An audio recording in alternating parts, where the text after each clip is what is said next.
See you. Good to be with you. Thanks for having me again. So, look, I'd like to start off by talking about the Carlisle Street pop-ups, and you've had a similar program in Fitzroy Street. I wonder if you could compare and contrast the two. No problem. So Carlisle Street's a $200,000 commitment that council's made. Councillors are very concerned about what's happening on Carlisle Street with increasing vacancy rates. Our vision for Carlisle Street is for it to be a vibrant community hub where people can come and enjoy Melbourne's best restaurants and buy their daily, weekly groceries, etc. So it's an important place. So $200,000 commitment, which is working with an external agency to place between 5 and 10 businesses into the strip with a small amount of rental subsidy and incentive to get them in, and working with landlords to accept some commercial rent discounts for the net community benefit. But what we're looking for is businesses to move there that can pay rent and sustainably stay there to improve the economic prospects of the strip. The street. Renew Fitzroy Street is a very different program that was focused around reducing vacant tenancies on Fitzroy Street, and the landlords, to their credit, are giving rent free to community traders, which are predominantly artists or creative type industries. So in conjunction with the Fitzroy Street Traders Association, council has provided funding to make sure that Renew Fitzroy Street can find those people to move in and work with those landlords to allow them to move in rent free. So very different models, and we think both of those models fit the locations they're being tested in. Okay, so what's the sell to someone who's interested in trying out in Carlisle Street? Carlisle Street's a great local community. It's got a dense community around it, so there's plenty of population there. And the Balaclava, St Kilda East community is a vibrant one. And if you provide the right product proposition matched to what their needs and requirements are, they'll come and try it out, definitely. And it's up to you whether or not they come back again, really. And there's some grants to help you set up as well, is that right? Yeah, that's right. The total funding's $200,000, which goes to, they'll budget between 5 and 10 stores to get in there. There's direct assistance funding to start off with of about $10,000 and also some rental subsidy as well. But it really comes down to the bilateral agreements that we'll have in place with the people wishing to move down to Carlisle Street. Okay, the next topic is about the mobile CCTV. Now, there's been a lot of fun on Facebook where people have been playing Where's Wally with where it will set up again, and it's appeared in some obvious and not so obvious places. It appeared in the Acland Street Plaza after the pretty salacious stories in The Sun. Do you know if it had any measurable results? It's had good anecdotal results in improving visibility of safety in the area, but also on the hooning incidents we've had at Waterfront Place and along the foreshore, Albert Park, South Melbourne and St Kilda. It had a material impact in a deterrent to make sure that people weren't breaking the law in their vehicles. Just for background for your listeners, council has purchased police infrastructure after we asked the state government to, but they weren't able to do that. So we took a very unusual step and going out and purchasing a piece of police equipment, which they requested to be used in some crime hotspots across the municipality. We followed the lead of another council, the City of Stonington, who had a terrific impact in some of their crime hotspots. So I have seen those locations on Facebook, and some are a bit peculiar perhaps about why the CCTV has been put there.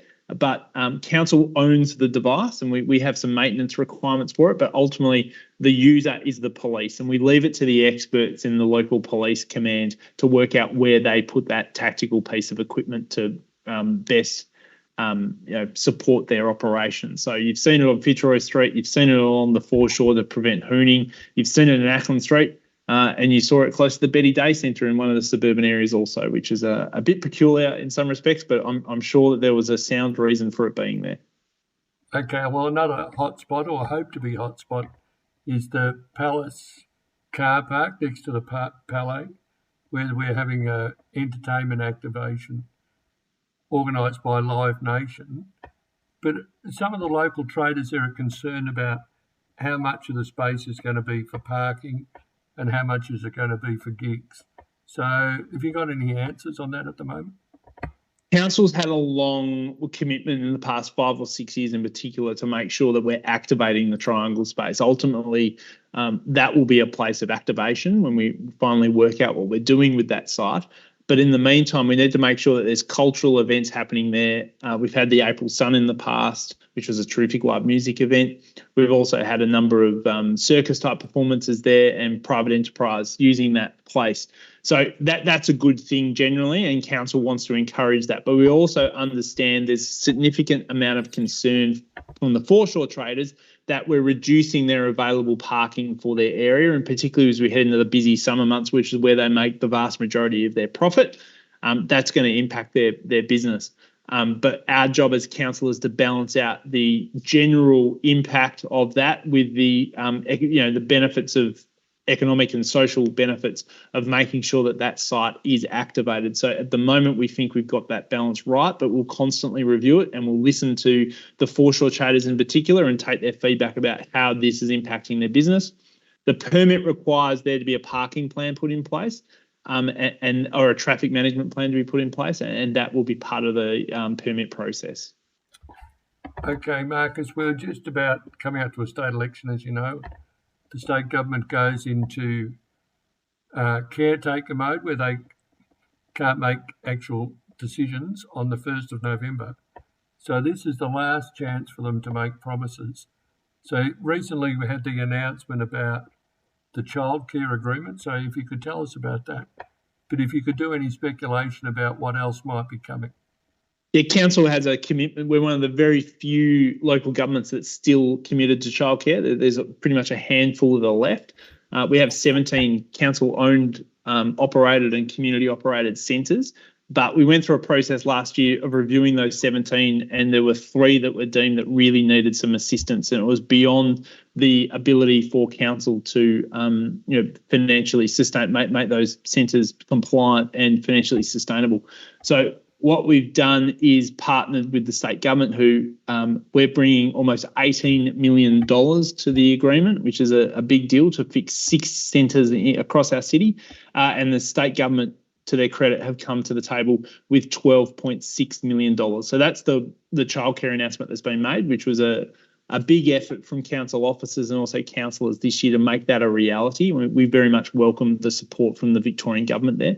But we've had a large number of commitments that have been made, and that's come through a really targeted program of direct advocacy from me as the mayor, the deputy mayor, but all councillors and a few terrific officers we had.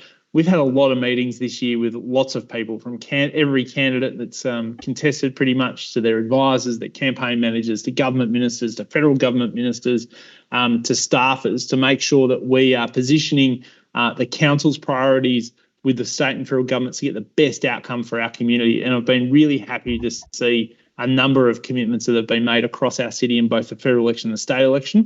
But we've got things like the first time a direct support has been provided by the state government to the St Kilda Festival, which is really appreciated, and that's highly valued also. We made an announcement with the Liberal Party yesterday around some charging stations in the city for electric vehicles, which we welcome that commitment there also. But we're happy to talk to anybody, but it is in the caretaker period, but really the next few weeks are very critically important to make sure we get other important pieces of infrastructure, such as post-COVID support for businesses and some transport initiatives around things like Metro 2. That's good. Well, in the next couple of weeks, there's another election happening. That's the mayoral election. So are you going to be throwing your hat in the ring again? We'll start with the mayoral election is on the 9th of November, and it's at St Kilda Town Hall. And I encourage anyone out there to come and have a look at it. It's a short meeting to make the election of the mayor and the deputy mayor, and then it's followed by a small little reception at the side of the council chamber. So it's open to the public, 5:30, 9th of November. Looking forward to seeing you there. We'll also be celebrating Councillor Bond's 10 years of service to the city of Port Phillip. So please feel free to come down. It's a public meeting and a public reception, which you're welcome to attend. In answer to your question, I won't be seeking re-election as mayor of the city of Port Phillip for another term next year, but we have 8 very capable councillors, and somebody will be sitting in this chair in this office different come the election on the 9th of November. Well, it's sad news that you're not recontesting, Marcus, but can you tell us, do a little bit of reflection on what you think your biggest successes have been and also your biggest disappointment? Yes, it is sad, but it's been a wonderful experience. It's been one of the most wonderful experiences of my life, and it's an honour and a privilege to serve the city of Port Phillip, and no greater honour than to be elected the mayor of the city of Port Phillip. So that's a big deal, and it's not something I've ever taken lightly. Any mayor will look back and see what they've done and what they haven't done, but the things I think I'm most pleased about is the way the council group has focused on the main prize, which was the advocacy items through the state and federal elections. That's been done really, really well.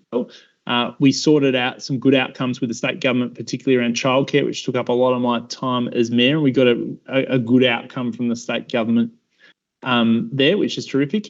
I would have liked to have got a firm commitment from the federal government, which is still wanting, but we're still in negotiations there, and I'm hopeful we'll get some money.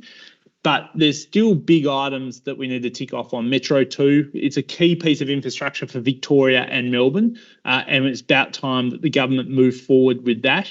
From an economic point of view, it makes a lot of sense. From a cultural and society point of view, it's an absolute no-brainer. We need Metro 2. We need another river link, east to west to east across our city. And we still don't have a commitment around a tram line into Port Melbourne. So there's still a lot of work to do, and the next mayor will pick up the baton and continue that work. But overall, I think the council groups worked well. The community is now slightly more connected to council, which is a good thing. And me as mayor, I've done my best to get out there and communicate with people that don't usually have the opportunity to interface with council. So countless meetings with business, like local accountants, local fish and chip shops, local businesses that employ people. Some great businesses in South Melbourne I've been to visit that employ hundreds of people.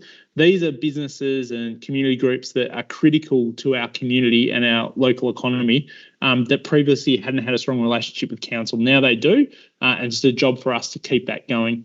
And there's a couple of other things also, like I'm running a community group forum, so to make sure that the community groups in the city, of which there's hundreds, have direct access to the mayor. So the next time, that's on the next one's on the 3rd of November at 6:00. So if you're a community group, please make sure you reach out to me, marcus.pearl@portphillip.vic.gov.au, and I'll make sure you're invited to that important event so you're kept up to date with all the things that are happening in our city and impacting community groups. So it's been a wonderful year. I've been well supported by my colleagues in the organisation and the community.